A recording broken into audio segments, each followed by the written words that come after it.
back to the Isle of Man TT 2024. Officially, it's day 6 of race week, although we've only seen 4 races so far due to the inclement weather, but it's definitely been a case of quality rather than quantity. Michael Dunlop making history not once but twice, equaling and then passing his Uncle Joey's all-time win record. We're playing catch-up today, and we'll have Sidecar Race 2 to look forward to later on as the Crowe brothers look to build on their first ever win in race 1.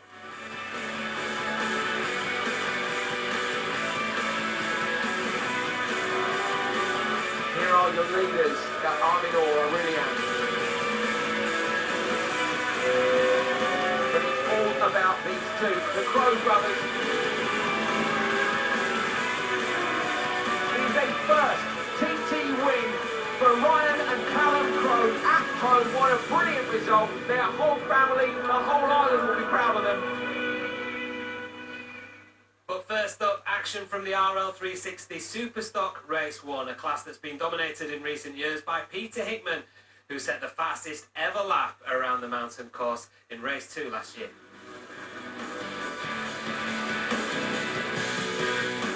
This man is about to break the outright lap record on a Superstock machine. It's a 136.358 mile an hour lap into the 136 for the first time, and an 11th TT win for Peter Hickman. Wow! Yeah, Peter Hickman, very much the man to beat around here in recent years in Superstock trim, and after that victory in the Superbike race on Sunday, albeit something of a surprise, he's definitely on form going into this one. Michael Dunlop looking to make it 28, and Davey Todd in form on the Stocker as well, in search of his first ever TT win. Grace Webb is out on the grid for us.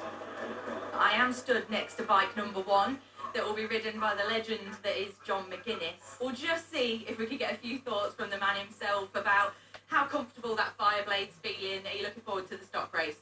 Yeah, it seems like the weather's just, well, the wind just died down a bit and it's nice and bright, so yeah, hopefully we'll get this one in. Looking forward to it. Bike's been going okay, yeah, we're in the ballpark with it, so I'm just not looking forward to that oil slick at Kurt Michael. I'm going to be number 1 guy into it, so we'll see, but yeah, just go steady, haven't we, and just get another race under our belt. I've been hanging around for a few days now.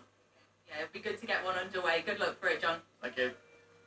Yeah, he's always positive, John, but he has set off as number 1 for quite a few races. And as he mentioned there, we have had news of an oil slick on the road, so he'll be the first one to check it out. Next up, number 2, we've got Jamie Coward. Now, he is also on a Honda. We can see him just putting his helmet on there. We'll see if we can just grab a quick word from Jamie himself. Are you doing all right, guys? Is it all right to speak to you, Jamie? We just know you've been playing around with a few setup things during qualifying. How's the bike feeling now? Feels a lot better now, so we've been, like I said, we're doing plenty of laps on it, and yeah, I'm looking forward to getting going, to be fair. It's practice week's been pretty awful, to be fair, but like I said, we made a change to Superbike race and we've made progress since then, so I'll just go out there and enjoy myself and then see where I am at the end. Yeah, that's brilliant to hear, Jamie. Good luck, thank you. As we move over next to number 3, Dean Harrison, another factory Honda rider. He will be definitely contending for the podium on this one. We look forward to seeing what Dean can do. There's definitely lots to look out for on this race. We'll head to the commentary box for now.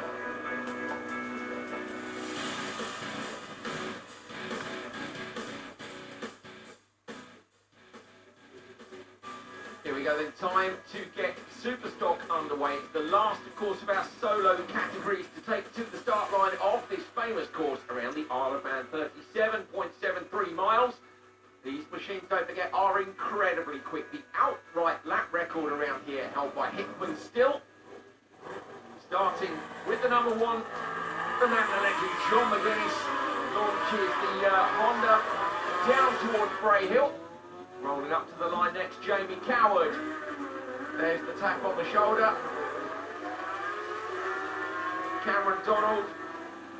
These machines are epically quick, as we know. The outright lap record ahead of the more factory-prepared Superbikes. What are the main differences for everyone at home? Relatively standard engine and chassis, some modifications to the exhaust, rear shock absorber, even the external forks, brakes, wheels, everything remains standard. It just shows how good these things are off the showroom floor, capable of incredibly quick lap times, as we see Michael Dunlop heading off down the line on his Honda. He'll be looking to try and make it 28, of course, breaking the record with 27 on the Super Twin. Very different machine to the Super Twins. This is Davey Todd. Todd swapping to the BMW, and Cameron, the BMW has been the weapon of choice here as we see Hickman roll up on a similar machine for a number of years now. Yeah, absolutely. The BMW's been very good in standard form, as we know, because that's the class where Peter Hickman set the outright course lap record. He's also taken 5 wins in this class, and he'd have to be one of the hot favourites heading into this first of 2 Superstock TPs. You're looking back from Dean Harrison. Oh, hear the engine revs rise as he rolls that tyre over to its edge. Dunlop tucked in, and here's Davey Todd. So Todd looked strong earlier on this week. We saw him, of course, on the Ducati in Supersport. He'd been up there on the big bike. He didn't get on so well yesterday on the Super Twin. He was obviously not happy. He's really hungry. We've been talking all week about him joining the Big Four, but this one, yeah, he's going to be up against Hickman, certainly, and Dunlop will be, I think, quite relaxed now he's taken that 27th win. Yeah, well, as relaxed as Michael Dunlop gets. Whoa, look at that through Crosby. Look at the train slap. Look at the lean angle, that bearing just kissing the ground as he heads through that 6-gear left-hander. A lot of water on the road here. Now, this was one of the areas the riders were warned about on the matrix, which is what tells them at the start line where the wet patches are. And Glen Helen, where they've resurfaced, it's been seeping up from the middle of the road. If you watch, I'll not to see it, this is the new bit of tarmac on the exit. But on the way in, Cam, it's quite significant, the water there. It is, and the first time the riders will encounter it is the first time on this race lap. No time to slow down and assess the conditions. They've got to push on because these bikes are incredibly close, and we know this race is traditionally one of the closest we'll see of TT Race Week. Yeah, it's going to be a banger for sure. Davey Todd coming through the Glen Helen section. It'll be interesting to see the times they reach his first time accepted. Davey Todd riding this bike very successfully in British Championship. He leads, Cameron. He leads. 1.5 up, and Hickman is a 10th down on Dunlop. Okay, there's 1.8 across the top 3. Let's not get too excited, but we said he'd be in the mix, and he's immediately on it. He has come out the blocks really quickly all week. He has. We knew this would be close, but absolutely splitting hairs between this top bunch as they reach the first timing sector. Todd's on it, look, you can see wrestling the bars here. So physical, how strong do you have to be? Yeah, incredibly, these 1000cc bikes putting out over 200 real wheel horsepower in standard form. Quite incredible. Dunlop, wow, he is lit through here. And look at that precision, just so close to the curve. As we see, Davey Todd already made up quite a bit of ground catching Josh Brooks, Brooks. Josh Brooks just in front of him here. Brooks is tucked in. Won't want to lose any time. Cam, you know better than most where you can pass around here, but you've got to get on with it. You've got to be decisive. You start to get a bit nervy about whether or not they're aware you're there, and you're going to start losing a lot of time. You can't do that when you're up against these guys. This race is only 3 laps long. There's absolutely no time to waste. Pit stops. Pit stop, there'll be 1 compulsory pit stop at the end of this lap. 1! As we see Davey Todd making short work of Josh Brooks there, both BMW mounted. Brooksy back up on the brakes. Is he going to over Bluff Bridge? I thought he was going to pass him back. That was incredible. He left that late, didn't he, coming up on the outside of Todd, but Todd does hold on and he stretched his lead. Look at Bluff as the splits come up. Dunlop 2.4 behind now. So I don't think you can't call 2.4 a safe lead. No way. On board with Jamie Callum, but he is still heading in the right direction. Yeah, he's managed to etch out just another single second, but it's still so close. Here comes McGuinness now. McGuinness mentioned there was some oil on the track. In fact, that had been cleaned up, so it's oil. Then they put the concrete dust down, then they sweep it. But Cam, he knows where it is. That's the point of that Matrix 4, but it's still not nice to be number 1 on the road. Maybe won't need to be number 1 for much longer. No, it looks like Jamie Coward is catching him quickly. Oh, look at those speed truck times. Josh Brooks topping 198 miles per hour. Interesting, Michael Dunlop 197 second there, actually faster than the official Honda entry. On a bike you can pretty much buy off the showroom floor, though I would have to say, don't try this at home. I mean, like, it's not as easy as these guys make it look. Here comes Dunlop. Hickman now is up into P2. So Hickman has come into P2. He's come through late on the splits at the lap, and he's only 0.5 of a second down. So Todd versus Hickman, and he's trying his knee. Absolutely, he's closed 2 seconds through that sector, and that is a technical sector as you muscle the bike on the way down from Ginger Hall through Milltown on this run down to Parliament Square in Ramsey. he's in. You can hear the fans whistling at him. And no matter how hard Pete Hickman is pushing, he always looks so smooth. Leaves himself a little bit of room on the edges. That's something I wanted to talk to you about, Cam. So, obviously, a huge amount of power going through the rear wheel. You said already 200 wheel horsepower. This is good. Look at this. Toes almost on the road, knee right down. I'm wondering in terms of smoothness, you know, the 3 laps, they're not going to change the wheel on them when they come in. They'll only fuel. But, you know, it could come down to who looks after that rear tyre. You'd have to fancy Hickman for that. But look how close to the top. He's quick through here. You're on board now with Ian Hutchinson, another TT legend. He's been caught by Todd though. Todd blasts past him, so Todd's on it. At the end of the mountain mile, up the inside, nice clean pass. Now on board with Jamie Coward. He's caught John McGuinness as they head up through the veranda. We thought Jamie might have passed by now, but just shows the pace that John is on. He's still quick, isn't he? On the left, that's Harrison. So Dean Harrison has caught on the number 3 machine. He passes Coward on the number 2. Now he's right up behind his teammate. Oh, little tank stepper on the exit there. Just a tiny one, but he's winding it on quickly and he'll try and get past. Look at this. This is short circuit racing on that one. And that's a Honda freight train through the bungalow. So McGuinness won't know there's one bike there with all the noise on board. He's going to know Harrison's there now, but he probably won't know Jamie Coward's right with him as well. Unfortunately, 3 machines this close. Coward up the inside now. And that puts McGuinness down to P3 on the road as this man leads on the timesheets. Ignore the splits top left. You can see Todd was leading at Ramsey Hairpin, and when he trips the timing there, he comes to the top of the bungalow. Hickman with his knee as close as you can get it to the curb there. Interesting, comparing the style, Pete Hickman doesn't quite use the lean angle of Davey Todd, both BMW mounted.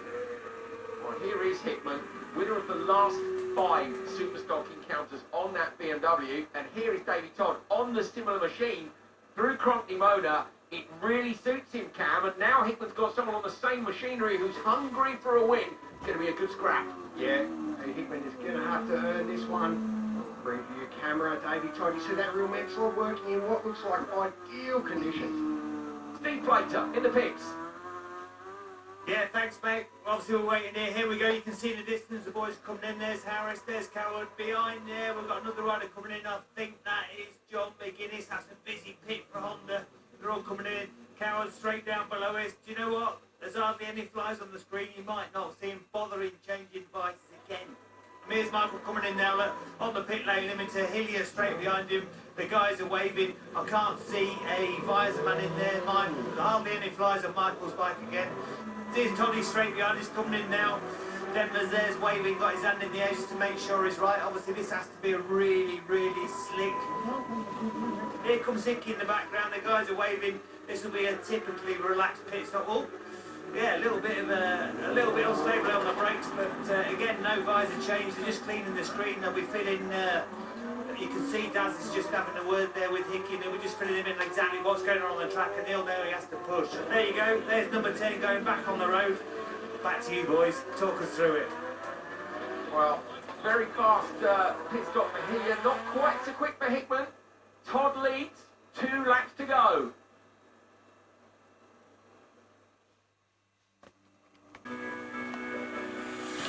Welcome back to the Isle of Man TT 2024 RL360 Superstock Race 1 is underway. This is Davey Todd, and he leads at the moment. There is his gap, 1.7. That was on the way into the pits, and his stop was a bit better than Hickman's. Oh, Dunlop Hillier sideways on the back wheel, 5th gear out of Ballygarry. So they are pushing as well. There's 4 riders left. Back to Harrison within 7 seconds of the top step of the podium. This man, can he get on that top step for the first time ever? He's had 3 podiums, has had a win. Cam, he looked so good on the Ducati and Supersport earlier on in the week. He's been good on the big bikes, as we were saying earlier on. This is the opportunity, but this man is the king of this category. Yeah, exactly. Have a look at this camera angle. New for this race. Perfect view there of that Owen shock absorber working up and down as he crosses every bump on the road. Into Glen Helen comes Dean Harrison. Watch the exit here for the water. And there it is, just little splashes coming up from the rear wheel. But Cam, they're in the worst possible place. They're right on the crest of the road. So the riders are aware, but you've just got to ride the exit differently. Yeah, that game patch has been there pretty much all week though, so the riders will be well used to it by now. Harrison well into three figures. Look, 145, 150 coming up. Remember, they get close to 200 miles an hour, even on these stock machines. And the Halley there, we can see James Hillier still hanging on to the back of Michael Dunlop as they work their way through Glen Helen. Here through that exit that we saw from Harrison. Let's see what Dunlop does. Stands the bike up a bit earlier, a tiny bit sideways from Hillier on the exit. Next through will be Davey Todd. Here he is. So watch Todd's line here. He does exactly what he was doing yesterday on the Super Twin cam. Just stands the bike up a little bit earlier and to the left and manages to avoid the water. Yeah, it does so. Also, exhaust note sounds a little bit different on Davey Todd's bike. Sounds like he's running a little bit of traction control there, which of course these bikes have standard. Hickman through the left. How much do these guys run it? You know, how many of them would choose to run some or none of the electronic aids? The systems work so well now. They help more than they hinder, but it's really right up personal preference. I do know for a fact that Peter Hickman does run virtually nothing though. Yeah, Lee Johnson was saying the same the other day about how sometimes you want the bike to wheelie or to slide in a way which is not conducive with road riding, which of course is what these electronic systems are set up for. Exactly right. Dunlop still looking, of course, like he hasn't given up. He'll never give up. No, he will push on hard. We did say heading into this race, this was probably the weakest of his classes. Not that you could ever say Michael Dunlop is weak in any class, as we're back on board with Jamie Coward, still sitting behind John McGuinness there. He's been behind John now for a good half a lap. He needs to find a way through if he feels he's got extra pace. Just a little head shake there from Harrison in that super fast left-hander. We see Hickman come through there in a similar fashion. Watch this, look. Look at the commitment. Over that tiny bump in the crest of the road. Michael Dunlop now starting to put a little bit of a gap in over Jamie Coward. Oh, as they just lay black lines on their way into Kirkmichael. Using so much road there out towards the black and white curves. As you're on board from Coward again, looking at McGuinness. This time looks to the outside. Just went slightly too early, had to roll out a bit and then loses the momentum. You want that slipstream, it's so hard. It is, it's not easy to pass the master. There's extra respect though as well, Cam, isn't there? It's not like short circuit. When you're making a pass, you're not only aware of your own safety, they really genuinely are aware of the other rider's safety when they're making that. You must be.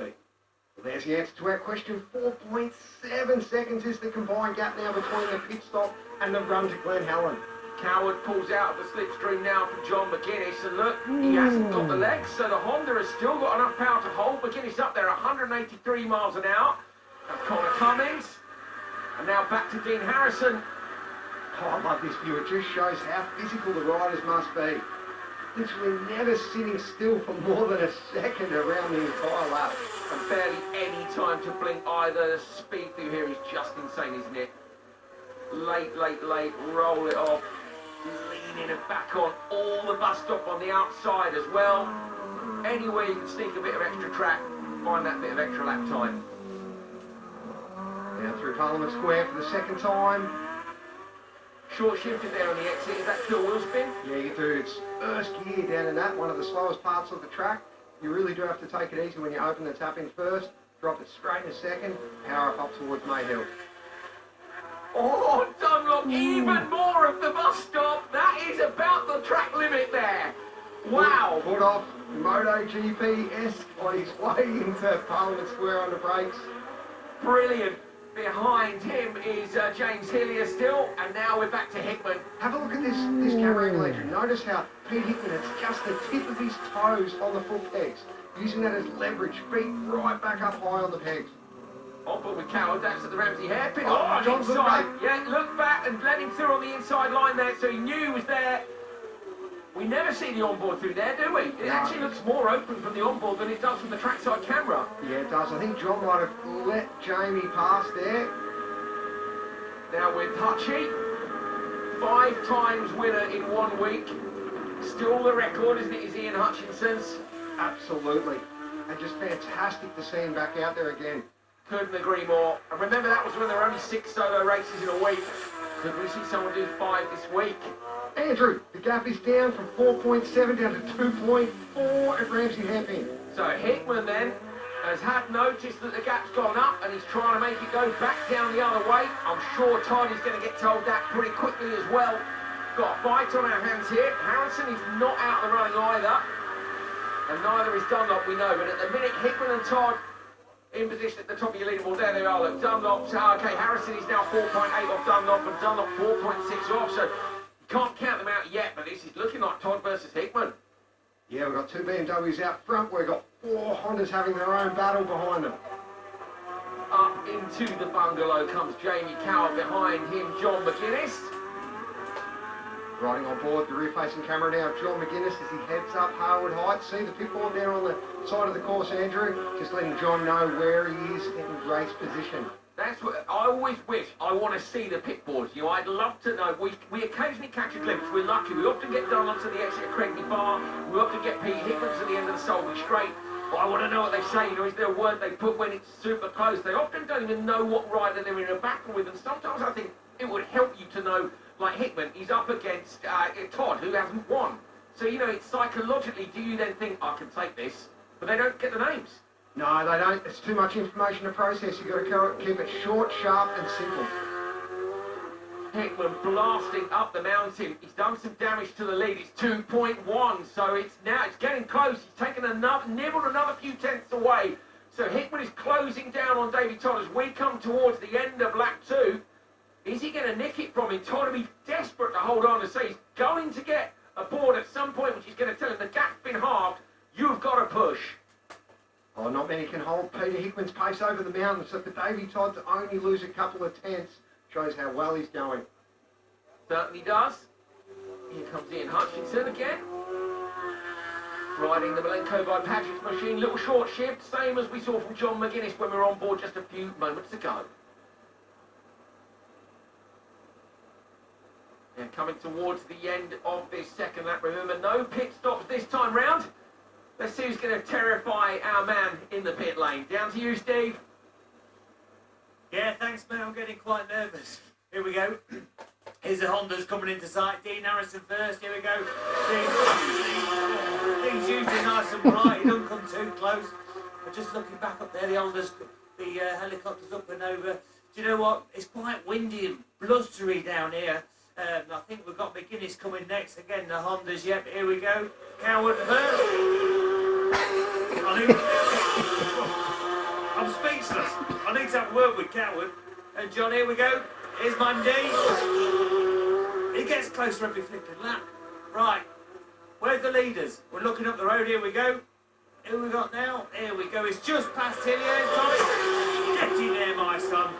Let's see how Hickey's coming. Obviously, he's come over the mountain. He usually makes time up there. Toddy's doing a great job, and obviously it's not just a war between those two on the road, between Toddy and obviously Hickey on the same bikes. Dunlop and Metzler. We're having a good ding dong. Here we go. Here's the main man, here with number 10. That's it, the gentleman. Flipping heck. I'll tell you what, it'll be a big last lap, that is for sure. Well, the split just popped up at the top of your screen, and Todd has responded. He's taken another couple of tenths back. Can he hold on for his first ever TT win?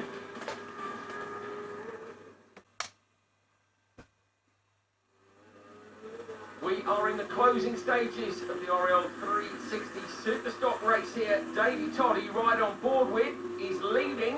Oh, look at the veins in his neck. You can see the tension there as he's muscling that Milwaukee BMW around.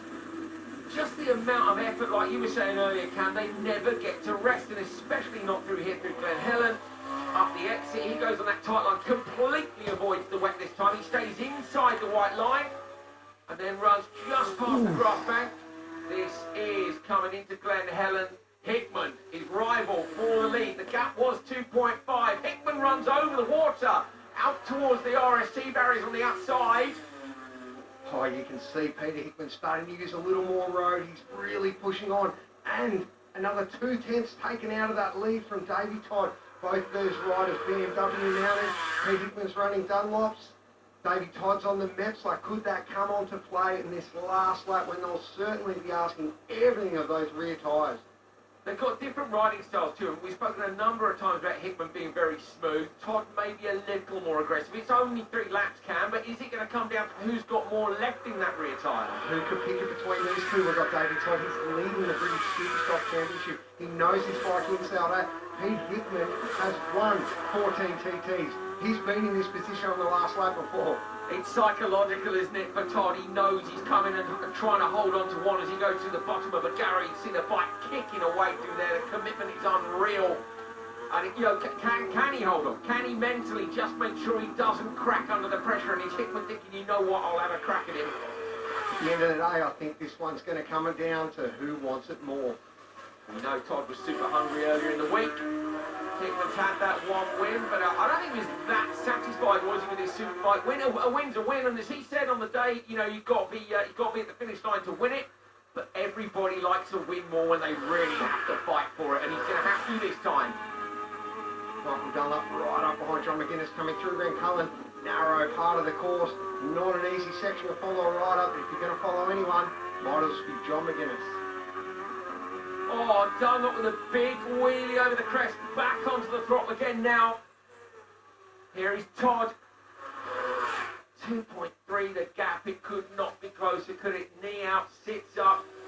Use that wind resistance to slow the bike just that bit later. Every single inch of the road on the exit, Hickman knows as well. Both these riders absolutely pushing to the limit, but careful they don't overstep the mark and cost themselves any time either. Oh, look at that. Look at that camera angle. What drops a gear as he heads into Ren Cullen? Up over Ren Cullen jump. Small little wheelie And then shifts up again. Lovely. Fantastic camera angle. That really is with Hickman. Brilliant to see that detail. Balaf Bridge. So this is going to give us our next split, and we'll see how they're getting on. Todd comes over and trips the timing. He leads, we know that, but it's about how far back Hickman is. 2.3. Todd responded at the end of the last lap. He'll be hoping he can keep it up there. And revs rise high for Hickman. Snicks it down the box. Here he comes now. Going to come up over Balaf, and let's have a look and see whereabouts he is. Gets back on the throttle immediately. Clicking through the box again. What's the gap? What is the gap to Todd? It's 0.5! It's 0.5! Hickman's absolutely destroyed him in that last sector! We saw Pete Hickman take time out of him in that same sector earlier in the race, but he's obviously so strong there. Maybe Davey Todd's cost himself a little bit of time too, but all we know is that with less than half a lap to go, there's just 0.5 of a second in it. Dunlop down into Parliament Square. That's Todd. Todd could catch these three riders. Cam, if he catches these three riders up over the mountain, there's only 0.5 in it. If he any traffic at all at this point, he could lose this TT, and that's based on the fact, of course, Hickman's already eating into his lead. So Todd has got to push hard, he's got to pass, people are applauding him in the background, and this man is chasing him. We know how good Pete Hickman is over the mountain. This is what happens with your start numbers. It can work for you, it can work against you. You just never know how the cards are going to fall. Oh, if you're looking into the distance 20, here comes Todd, stands the bike up, gets over to the right-hand side, opens the throttle hard through that little right-hander. Hickman coming to one of his favourite parts of the course. Oh, listen to that, look at the wheel spin. Pete heading up to Ramsey hairpin. Let's get the split. 1.1 is another half a second. It's just over 1 second between these two as Pete Hickman heads up through his favourite section of the course. Todd then took half a second back, but now he's onto the back of this train of traffic. John McGuinness is first. Todd can't find a way through here. Listen to the RPM up high. If he's going to do it, he's got to be committed. He's got to get on with it. He cannot be held up. Hickman at the minute has got clear road in front of him. John McGuinness is certainly not slow, but he wouldn't be travelling at the pace of Davey Todd. Davey needs to push through as soon as he can. Will he be able to get past him before the bungalow? Had a look up the inside again. This is just the first of 3 bikes. I'm sure There he goes. And he does. Passes on the right. Hickman will find somebody before the finish, but 3 is a lot to ask. One of them's Michael Dunlop. We know how quick Dunlop is. This is a nightmare. He's catching guys who are really fast. You want to catch people that are slower and easy to pass. Yeah, absolutely. It would be cruel if these riders ahead cost him the race, but as I said, it is part of the TT. Todd is tucked in and pushing as hard as he can. We don't know where his pit boards are. We don't know if he even knows what the situation is. As you see Hillier coming through, and Hickman has now caught here. So now Hickman's in traffic as well with just the 1 bike to pass. Oh, but he must get past as we head up Harwood Heights here. This won't be easy. Again, James Hillier is absolutely flying. Can he make... He's not going to be close enough to pass him. If he can't get through before Brandywell, he may have to wait to Windy Corner to get another opportunity.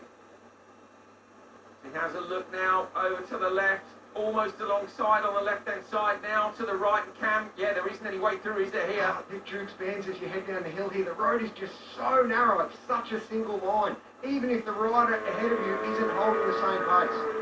Hillier on board. Is he going to be surprised here by Hickman? Where is Hickman on the right? Hickman gets through on the inside line. So now he's cleared the one bike between him and being able to push to the absolute max. Where is Davey Todd? And how is he getting on with his traffic? You're on board with him now. Craigny Bar, just 3 short miles between this man and potentially his first TT victory. He stood on the second step, he stood on the third step. Come on, Davey. Will he take the top step in this first Superstock TT of 2024? Enormous pressure for him and still a couple of bikes to pass. He blasts past the first of them. That is Coward dispatched. On board with Coward now. You're looking forward to Todd. How far up the road is he from having to make his next pass? There you can see the target being reeled in as he runs down towards Hilbury. Hickman, remember, has clear road behind him. 170 miles down the approach to Hilbury. One of my favourite places to watch course-side if you ever get here. 3 corners, Crompney Mona, 3 apexes through here, and then he's going to be into signpost. Cam, he's got one more pass to make. He could get held up down here at the hairpin potentially by Dunlop. If Davey Todd doesn't have enough on his mind already, another rider ahead of him, but Michael Dunlop is not slow through this section. Hopefully, he won't cost him any time. If he does, it might cost him the win. This is going to be an absolute nail-biter all the way to the line. You're on board with Todd as he takes that heavy braking zone, slots off to the right. Now the left-hander up, and now we're breaking down towards the hairpin. Here it is, stand it up. You sit yourself up, get the bike turned in. Round to the right-hand side. Where's Dunlop? He's not past him yet. He's in I think behind I can him. hear it. You Yes. can hear Michael Dunlop's Honda, and you can see Jamie Coward just behind him. All 3 riders so close as they come out on the Glen Clutchy Road for the last time. So down over the line, Dunlop tucked in right behind him is Davey Todd. There's nothing more he can do. He crosses the line. Now we have to wait for Hickman to come through. It's been an incredible performance by Todd. But has Hickman stolen something at the very end of this? Listen to his commitment on the throttle as he comes back onto Glen Country Road. Hard on the gas, tucked in behind the bearing. This for a win on the TT. Is it going to be 15 for Hickman or is it going to be a first one for Davey Todd? Over the line. It's Todd. Todd takes it by 2.2. His first ever TT victory is in an epic battle against Peter Hickman. Davey Todd at the top of the leaderboard. Hickman gets P2 and Michael Dunlop in 3rd. What a race.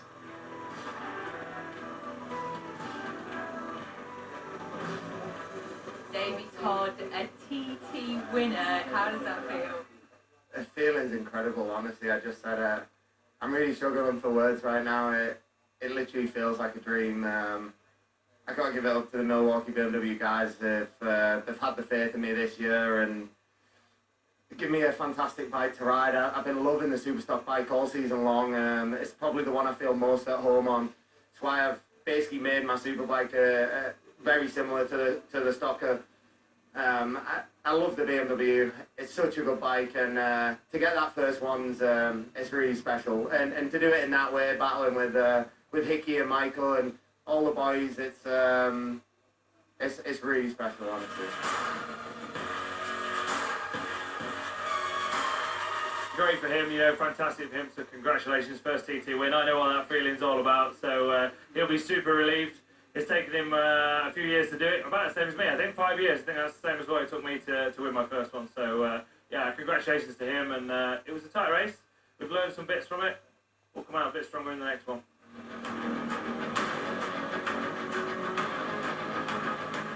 I think we just struggled a wee bit for power, to be honest with you, but to be the first Honda in here, which is great, but we seem to have them boys up the pace, and we made a big change for the race, and he's done a good job, done a good job, but still not able to push for these boys just yet. So hopefully we can try and make another job for the next one and see what happens.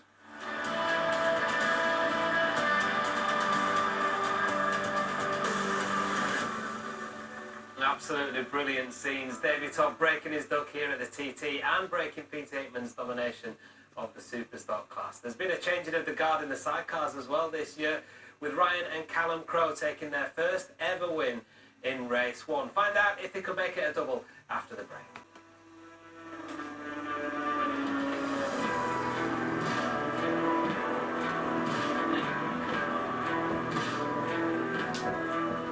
Welcome back to the Isle of Man TT, where the second race for the sidecars was actually red flagged early on after a crash for Todd Ellis and Emmanuel Clement at Waterworks. Thankfully, both of them emerged unscathed, but the outfit didn't. They were unable to make the restart, as were Pete Founds and Jevon Walmsley, podium finishers in race 1. They suffered an engine blowout in that initial start. So all of those guys absent from the grid for the restarted race, which we can enjoy now in the company of Cam and Collie. Here we go then, Sidecar Race 2. On the line, the number 1 outfit of Ben Birchall and Kevin Rousseau. This is the first time that Birchall has started the TT without his brother Tom on board. Yeah, this pairing were looking strong in qualifying before a mishap. A crash in qualifying set them back, so they missed TT Sidecar Race 1. This is their first start together. Absolutely amazing amount of support from the paddock, from the island to get this outfit back. It's a bit of a miracle they're starting it, really. Now, when they weren't there, of course, the Crows, Ryan Crowe and Callum Crowe, who you see go off the line now, managed to take their first ever TT victory, and they were very fast. They didn't just win it because Birchall wasn't there, but they were keen to have a scrap with him. I think now they've had the taste of victory, they'll want that feeling even more. That is Dave Molyneux, the legend, with Jake Roberts, who I think is the youngest contender in sidecar, isn't he? 20 years young. That is young to be riding on board. And Molyneux is 60, isn't he? So that is a massive age gap between them. And great to see Molyneux, the legend, still competing. Lewis Blackstock, Patrick Rosny, they had a strong 4th place finish in Sidecar Race 1. I'm sure they'll be out to match or improve that now. Oh, Birchall pushing. Rousseau with confidence in the legend who's won 14 times around here. Tom Birchall decided, you know what, I don't want to do this anymore, and Ben was, oh, well, I'll carry on, and they found a new passenger, and it's a big, big commitment. Ryan Crowe and Callum Crowe challenging them, and it's 4.7 to the advantage of the Crows, so the winners of race 1 take the early advantage here at Glen Helen. Wow, they're just seconds off outright lap record pace from a standing start. Those young lads are on it. Dave Molyneux and Jake Roberts on board, sitting in P3. Of course, with some of the missing outfits, it's going to blow the field a little bit wide open. As you see John Holden and Frank Clay's there in the number 6 outfit. Over that wet exit to Glen Helen. John Holden, previous TT winner, hugely experienced pilot around the TT course. Oh, look at that heli shot. You can see the aero shape, the design, quite different on Molly's outfit. Here come the Crows, flat out at Kirkmichael. And that's an early retirement for outfit 22, Michael Russell and Vicky Cook.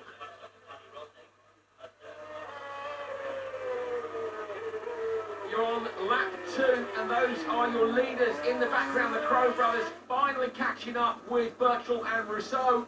Oh, that would be spurring them on. They've got them in their sights now. I think Birchall, while he's used to winning, Cam, I think this is such valuable time for him and Rousseau. After the setback earlier in qualifying week, I think they'd both be thrilled just to be back out on course racing.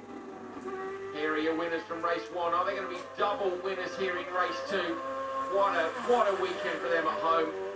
What a weekend for this man. He's had a rough week as well. He has, with all respect to Jake Roberts, he doesn't tuck in on that outfit quite as much as those more experienced passengers on the outfits ahead of them. Up at the bungalow, this is the Crows, and they have managed to pass Birchall and Rousseau. So the Crows are in the lead. That means they're 20 seconds up the road from Birchall and Rousseau. Blackstock and Rosny crossing the bumps as they head into Mayhill. Here are Molyneux and Roberts making their way up the mountain. This would be an incredible result for Molyneux, wouldn't it? 60 years old. I think he's been competing here since 1985. Yeah, quite incredible. Last time that Molly was on the podium was back in 2017, so it's been a while between drinks. And when was his last win? Last win back in 2014 with our very own World Commentary team contender Patrick Farrens. Fantastic stuff. Will Molly make it to that finish in that position? We ride on board from Cregny Bar down the long, long straight here, fully tucked in. This is a man who knows how to win. They won earlier on in the week. I'll have a look at Callum Crowe's head there, just buried into that sidecar bodywork as it bounces all over the road as I head down through Brandish, keeping so low, just streamlining through the air. Outrageous line through that left-hander, cutting over the white line, even over the grass. Oh, Molly doing the same. Look at that sidecar wheel. Oh, the course knowledge of these drivers and to be able to judge exactly where that sidecar wheel is to the centimetre. Incredible stuff, and incredible stuff as well from these two. Ryan Crowe and Callum Crowe came in with high hopes of taking a victory. They did that earlier on this week, and this is going to make it the perfect week. It's going to be win number 2, but they're also looking like they're going to hit the 120-mile-an-hour lap mark, and that is a very exclusive club to join. It is, he's celebrating already, down to the line. Callum Crowe and Ryan Crowe celebrate the second win, and they're in the 120 club. Brilliant stuff for the Manx men. Birchall and Rousseau taking an amazing second place in their TT debut partnership. Molly records his 31st podium with young Jake Roberts. Pretty successful. It's been successful and over successful, you know. We come in here with a new package, new totally bike, new bodywork, new everything, and you know, hats off to this man last night. He was just watching onboards and onboards and onboards. You know, I think this podium means more than the first one, just because there's that number 1 bike in there. It was just a head-to-head race. It was phenomenal. 2 TT wins and that 120-mile-an-hour mark as well. What a year to remember. That's alright, I was a bit glad I didn't get me shield with the 120 on then, but hey, 120 mile an hour, 2 TT wins, you probably can't complain about that, can you? What a week it's been, you know, and Kevin's second ever TT and he's on the podium, so he's just done an amazing job, and we had a difficult week. It's we brought it home, and I'm really pleased with the result, and it's great to be on the podium. Thanks to everyone that's helped us get here, because without Manx people, the steam packet, the paintwork guys, the sticker guys, and my boys worked night and day to get us on this grid, so thank you so much to everyone. One of the most difficult fortnights I've had at the TT, and I've done it since 1985. Lots of issues. Bike was a mare to start with. Powerful, but we had issues here, there and everywhere. But thanks to everybody involved. Fantastic scenes on the sidecar podium in a week when we've celebrated the most successful riders in the history of the TT in both the solo and the sidecar classes. But today is a day to remember for the stars of the future. We'll see you tomorrow night for more action at TT 2024.